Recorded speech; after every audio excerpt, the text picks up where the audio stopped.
10 oktyabrdan boshlab pensionerlar uchun muhim jarayonlar o'zgaradi va men bugun sizga aynan nimaga tayyor turish kerakligini oddiy tilda tushuntirib beraman. Bu ma'lumot nafaqat pensiya olayotgan insonlarga, balki ota-onasi, buvisi, bobosi yoki nogironligi bo'yicha nafaqa oladigan yaqinlari bor har bir oilaga tegishli. Chunki bitta hujjat yetishmasa, bitta ariza vaqtida topshirilmasa yoki bank kartasi bilan bog'liq muammo e'tiborsiz qolsa, to'lov kechikkishi, qayta hisob-kitob cho'zilishi yoki ortiqcha sarsonlik paydo bo'lishi mumkin. Men sizdan iltimos qilaman. Hozirning o'zida kanalga obuna bo'ling. Videoga like bosing va bu ma'lumotni pensiya oladigan yaqinlaringizga yuboring. Chunki ko'p odamlar o'zgarish haqida kech eshitadi. Keyin esa idorama-idora yurib, navbat kutib, oddiy masalani ham katta muammoga aylantirib qo'yadi. Avval ko'pchilik pensionerlar pensiya masalasida faqat bitta narsani bilardi. Oy keladi, pensiya tushadi, kerak bo'lsa bankomatdan yechib olinadi yoki pochta orqali olinadi. Agar pensiya miqdori oshsa, odatda odamlar buni tayyor holda bilardi. Kimdir aytadi, mahallada gap bo'ladi, bank xabar beradi yoki pensiya jamg'armasiga borib so'raladi. Hujjatlar, qayta hisoblash, ish staji, nafaqa turi, bank kartasi, yashash manzili, ishonchnoma kabi masalalar esa ko'p hollarda faqat muammo chiqqanda esga olinardi. Endi vaziyat boshqacha bo'lyapti. 10 oktyabrdan keyin pensionerlar uchun asosiy e'tibor to'lovning o'z vaqtida tushishi, ma'lumotlarning to'g'ri bo'lishi, bank kartasi faol ishlashi, shaxsiy hujjatlar yangiligi va pensiya ishida xatolik bo'lmasligiga qaratiladi. Men buni shunday tushuntiraman. Ilgari ko'p narsa qo'lda tekshirilgan, odamning o'zi borib aytganidan keyin harakat boshlangan. Endi esa ma'lumotlar ko'proq elektron bazalar orqali solishtiriladi. Ayrim o'zgarishlar avtomatik aniqlanadi. Ayrim holatlarda esa pensionerdan tasdiqlovchi hujjat yoki ariza talab qilinadi. Bu yerda eng katta xavf shundaki, odam o'ziga tegishli ma'lumotni tekshirmasa, xato bazada qolib ketishi mumkin. Masalan, yashash manzili eski bo'lsa, bank kartasi muddati tugagan bo'lsa, pasport yoki ID karta ma'lumotlari yangilanmagan bo'lsa, telefon raqami pensioner nomida bo'lmasa, pensiya haqida xabar vaqtida yetib bormaydi. Natijada odam menga pensiya tushmadi deb o'ylaydi. Aslida esa muammo hisob raqamida, hujjatda yoki ma'lumot mos kelmasligida bo'lishi mumkin. Men eng avvalo asosiy o'zgarish mantiqini tushuntiraman. Pensiya tizimida tartib kuchayganda, bu faqat pulni kamaytirish degani emas. Aksincha, maqsad to'lovlar aniq odamga, aniq hisob raqamiga, aniq hujjat asosida borishini ta'minlashdir. Lekin tartib kuchaysa, mas'uliyat ham kuchayadi. Ya'ni pensioner yoki uning yaqinlari o'z hujjatlarini beparvo qoldirmasligi kerak. Birinchi o'zgarish bank kartalari va hisob raqamlari bilan bog'liq. Pensiya bank kartasiga tushadigan bo'lsa, karta muddati, karta egasining shaxsiy ma'lumotlari, telefon raqami va hisob raqami faol bo'lishi muhim. Juda ko'p holatda odamning kartasi bor, lekin muddati tugagan, yoki karta bor, lekin SMS xabarini boshqa odam telefoniga ulangan, yoki pensioner yangi ID karta olgan, ammo bankdagi eski pasport ma'lumoti yangilanmagan. Bunday paytda to'lov tushishi kechikishi, karta orqali yetishda cheklov chiqishi yoki bank qo'shimcha tasdiq so'rashi mumkin. Ikkinchi o'zgarish pensiya ishida saqlanayotgan ma'lumotlarni tekshirish bilan bog'liq. Ish staji, ish haqi, nogironlik guruhi, o'quvchisini yo'qotganlik nafaqasi, yoshga doir pensiya, imtiyozli pensiya kabi yo'nalishlarda ma'lumotlar noto'g'ri kiritilgan bo'lishi mumkin. Men amaliyotda shuni ko'p ko'rganman. Odam 3 yil ishlagan, lekin pensiya hisobida 27 yil ko'rsatilgan bo'ladi. Yoki arxidan kelgan ma'lumot to'liq bo'lmagan, shuning uchun pensiya kamroq hisoblangan. Yoki ayol kishi bolalarni parvarish qilgan davr, ayrim holatlarda qonunchilikda belgilangan tartibda hisobga olinishi mumkin bo'lgan bo'lsa ham, hujjat bo'lmagani uchun pensiya ishida aks etmagan. Uchinchi o'zgarish qayta hisoblash va murojaat qilish tartibida. Endi odamlar og'zaki gap bilan emas, yozma ariza, elektron murojaat yoki rasmiy hujjat orqali masalani ko'tarish kerak. Menga aytishdi, mahalladagi tanish shunday dedi.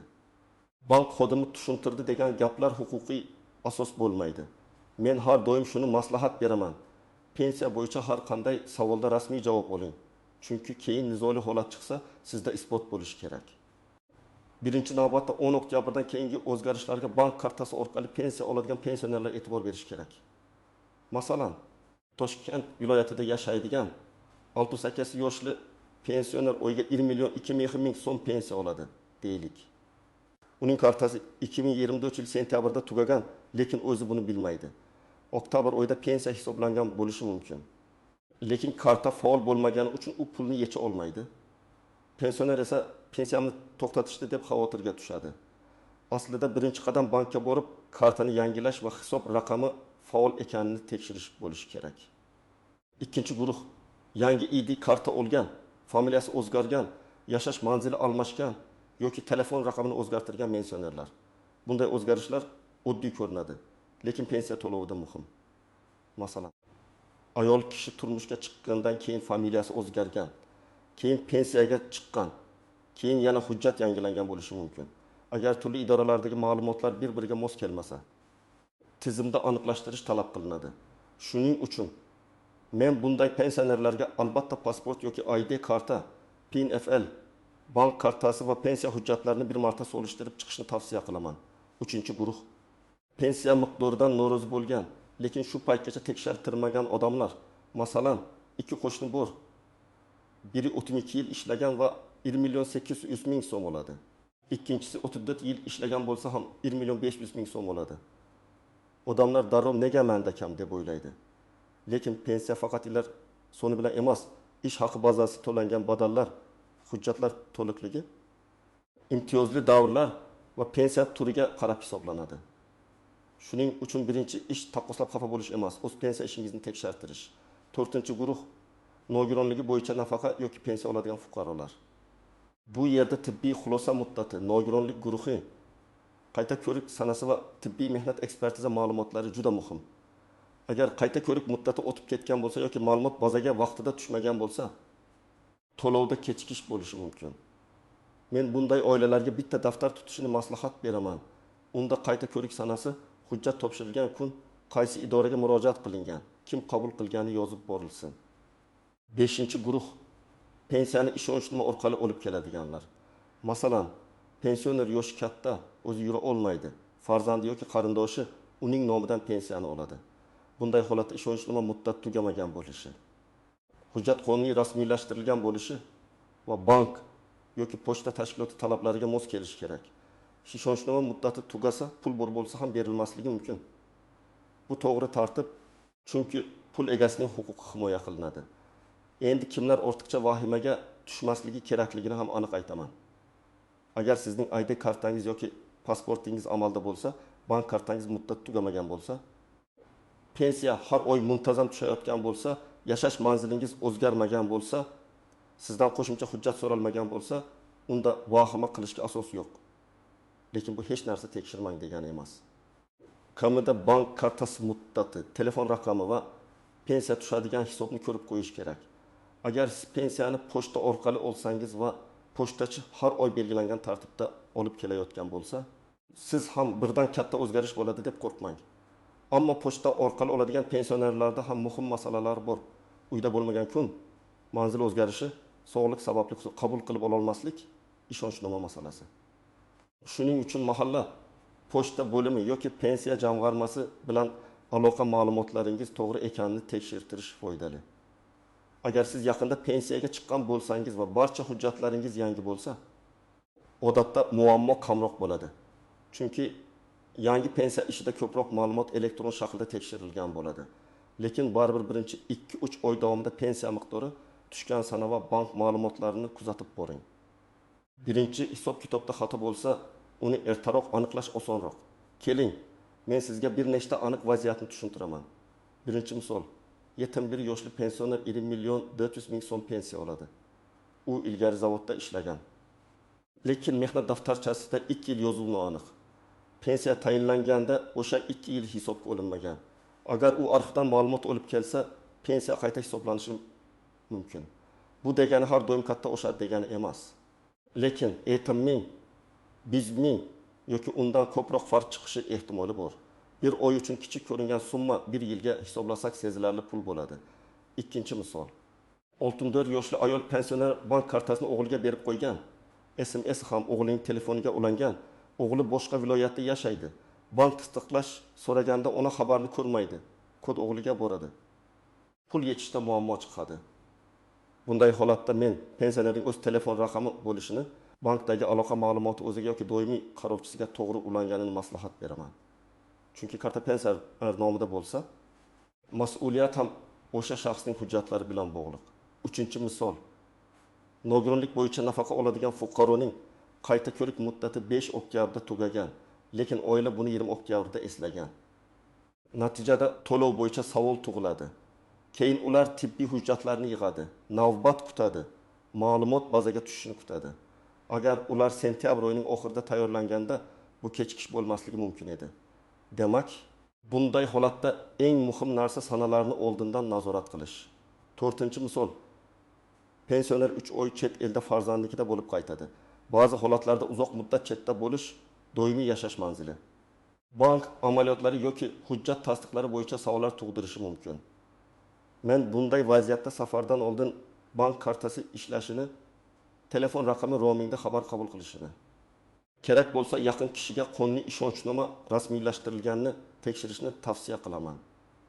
Chet elga chiqishning o'zi hamma uchun pensiya to'xtaydi degani emas, lekin hujjatlar va to'lov usuli tartibli bo'lishi shart. Endi ko'pchilik e'tibor bermaydigan nozik masalalarga o'taman. Birinchi nozik jihat, pensiya miqdori avtomatik oshsa ham hammaning qo'liga bir xil summa qo'shilmaydi. Chunki pensiya turi bazaviy hisoblash qo'shimcha ustamalar. Ish staji, nogironlik holati, o'quvchining yo'qolgan nafaqasi va boshqa omillar farq qiladi. Shuning uchun kimdir 1,000 so'm ko'proq oladi, kimdir 70,000 so'm, kimdir esa boshqa tartib bo'yicha hisoblanadi. Buni ko'rib darrov xulosa chiqarmaslik kerak. Ikkinchi nozik jihat, hujjat topshirilgan kun bilan natija chiqqan kun bir xil bo'lmasligi mumkin. Masalan, siz bugun ariza berdingiz, lekin arxiv javobi 15 kundan keyin keladi. Yoki tibbiy xulosa bazaga bir necha kun ichida tushadi. Yoki bank hisob raqami yangilansa, keyingi to'lov davridan boshlab to'g'ri ishlaydi. Shu sababli har bir murojaatda siz qabul qilingan sana va ro'yxat raqamini so'rashingiz kerak. Kelib ketdim degan gap yetarli emas. 3-nozik jihat, o'zaki va'daga ishonib qolmaslik. Sizga kimdir ertaga tushadi. O'zi bo'ladi. Buni tekshirish shart emas deyishi mumkin. Lekin pensiya pul masalasi oilaning kundalik xarajati, dori-darmon va oziq-ovqat bilan bog'liq. Shuning uchun men rasmiy javob arzon nusxasi SMS xabar, bank ma'lumoti yoki elektron murojaat raqamini saqlab qo'yishni tavsiya qilaman. 4-nozik jihat, qarzdorlik va ushlab qolishlar. Ba'zi pensionerlar kredit olgan bo'lishi, aliment, sud qarori yoki boshqa majburiy to'lovlarga ega bo'lishi mumkin. Shunda pensiyadan muayyan miqdorda ushlab qolish bo'lishi ehtimoli bor. Odam esa pensiyam kamaydi deb o'ylaydi. Aslida bank ijro hujjati yoki kredit shartnomasi sabab bo'lishi mumkin. Bunday holatda avval bankdan ko'chirma oling, keyin pensiya jamg'armasidan hisob-kitobni so'rang. Zarur bo'lsa majburiy ijro byurosi yoki tegishli tashkilotdan ma'lumot oling. 5-nozik jihat, firibgarlardan ehtiyot bo'lish. O'zgarishlar haqida gap ko'payganda ayrimlar pensionerlarga qo'ng'iroq qilib, pensiyangizni oshirib beramiz, kartangizni tasdiqlash kerak, SMS kodini ayting, pul o'tkazib bering, hujjatingizni tezlashtiramiz deyishi mumkin. Men qat'iy aytaman, hech kimga SMS kod bermang. Karta raqam va amal qilish muddatini aytmang, PIN kodni hech kimga ko'rsatmang. Pensiya oshirish yoki qayta hisoblash rasmiy tartibda ariza va hujjat asosida bo'ladi. Telefon orqali kod so'ragan odamga ishonmang. Endi eng muhim qism, siz nima qilishingiz kerak? Men buni oddiy tartibda tushuntiraman. Birinchi qadam, hujjatlaringizni tekshiring. Pasport yoki ID karta amaldami? Undagi familiya, ism, tug'ilgan sana to'g'rimi? PIN FL raqam hujjatlarda bir xil ko'rsatilganmi? Yashash manzilingiz dolzarbmi? Bularni ko'rib chiqing. Agar siz yaqinda hujjat almashtirgan bo'lsangiz, bankda va pensiya bo'yicha ma'lumotlarda yangilanganini tekshirtiring. Ikkinchi qadam, bank kartangizni tekshiring. Karta muddati qachon tugaydi? Karta bloklanmaganmi? SMS xabar qaysi telefonga ulangan? Mobil ilova ishlaydimi? Hisob raqami faolmi? Buni bank filialiga borib yoki bankning rasmiy aloqa kanallari orqali aniqlang. Agar karta muddati yaqin tugasa, oxirgi kunga qoldirmang. Pensiya tushadigan davrda karta yangilashga to'g'ri kelsa, o'zingizga ortiqcha muammo ochasiz. 3-qadam, pensiya miqdorini yozib boring. Har oy qancha tushdi, qaysi kuni tushdi, oldingi oyga nisbatan farq bormi? Buni oddiy daftar yoki telefon yozuviga qayd qiling. Masalan, sentyabrda 1 million 20 ming so'm tushgan, oktyabrda 1 million 210 ming so'm tushgan bo'lsa, farq bor. Agar aksincha kamaygan bo'lsa, sababini aniqlash kerak. Bank ko'chirmasi va pensiya hisob-kitobi bu yerda asosiy dalil bo'ladi. 4-qadam. Ish tajingiz bo'yicha shubha bo'lsa, hujjat yig'ing. Mehnat daftarchasi, eski ish joyidan ma'lumotnoma, arxiv ma'lumoti, ish haqi to'g'risidagi hujjat, harbiy xizmat. Bolalar parvarishi yoki imtiyozli davrga oid hujjatlar kerak bo'lishi mumkin. Hamma hujjat bir kunda topilmaydi. Eski korxona yopilgan bo'lsa, arxivga murojaat qilishga to'g'ri keladi. Shuning uchun bu ishni pensiya kamayganda emas, hozirdan boshlash kerak. 5-qadam. Pensiya jamg'armasiga rasmiy murojaat qiling. Murojaatda aniq yozing. Mening pensiya miqdorimni qayta tekshirib berishingizni so'rayman. Ish stajim to'liq hisobga olinmaganini aniqlab berishingizni so'rayman. Bank hisob raqamim bo'yicha to'lov kechikish sababini tushuntirib berishingizni so'rayman. Arizada umumiy norozilik emas, aniq savol bo'lsin. Shunda javob ham aniqroq bo'ladi. 6-qadam. Qabul qilingan hujjatning izini saqlang. Agar idoraga borib ariza bersangiz, ariza nusxasiga qabul qilingan sanani qo'ydiring yoki ro'yxat raqamini oling. Agar elektron murojaat qilsangiz, murojaat raqamini saqlang. Agar bankka borsangiz, ko'chirma yoki ma'lumotnoma oling. Keyin masala cho'zilsa, siz men murojaat qilganman deb og'zaki emas, hujjat bilan ko'rsatasiz. 7-qadam. Yaqinlaringiz bilan kelishib oling. Katta yoshli pensionerlarning ko'p hujjat bank ilovasi, SMS, elektron murojaat bilan qiynaladi. Farzandlari yoki nevaralari yordam berishi kerak. Lekin yordam berish degani karta PIN kodini olib qo'yish yoki pensionerning pulini nazoratsiz ishlatish emas. Yordam qonuniy va hurmat bilan bo'lishi kerak. Pensionerning roziligi, huquqi va shaxsiy mablag'i birinchi o'rinda turadi. Agar muammo bank kartasida bo'lsa, avval bankka boring. Karta muddati, blok, hisob raqami, SMS xabarnoma, kredit ushlab qolishlari bank orqali aniqlanadi. Bankdan ko'chirma so'rang. Ko'chirmada pensiya tushganmi? Qachon tushgan, qancha yechilgan, qanday ushlab qolish bo'lgan, hammasi ko'rinadi. Agar muammo pensiya miqdori, staj, qayta hisoblash, nafaqa turi yoki to'lov tayinlanishida bo'lsa, pensiya jamg'armasining tuman yoki shahar bo'limiga murojaat qiling. O'zingiz bilan ID karta yoki pasport, pensiya guvohnomasi bo'lsa, bank karta ma'lumoti, mehnat daftarchasi nusxasi, mavjud ma'lumotnomalar va oldingi murojaatlar nusxasini oling. Agar nogironlik bo'yicha masala bo'lsa, tibbiy hujjatlar, ekspertiza xulosasi, qayta ko'rik sanasi va davolanish hujjatlarini tayyorlang. Tibbiy muassasa, ekspertiza organi va pensiya jamg'armasi o'rtasidagi ma'lumot almashinuvida kechikish bo'lsa, qaysi joyda to'xtab qolganini aniqlash kerak. Agar arxiv hujjati kerak bo'lsa, eski ish joyingiz qayerda bo'lganini aniqlang. Korxona hozir ham ishlayotgan bo'lsa, o'sha tashkilotdan ma'lumot so'rang. Korxona yopilgan bo'lsa, hududiy arxivga murojaat qilish kerak bo'ladi. Arxiv so'roviga ism, familiya, tug'ilgan sana, ishlagan yillar, lavozim, korxona nomi va imkon qadar aniq davrni yozing. Men 1960 yillarda ishlaganman deyish kamlik qiladi.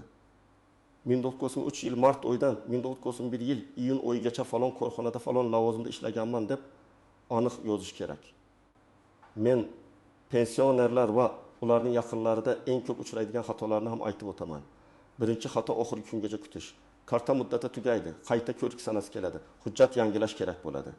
Lekin odam hali vaqt bor deb yuradi. Keyin pensiya kuni kelganda muammo chiqadi. Ikkinchi xato hujjatlarni uyda topa olmaslik.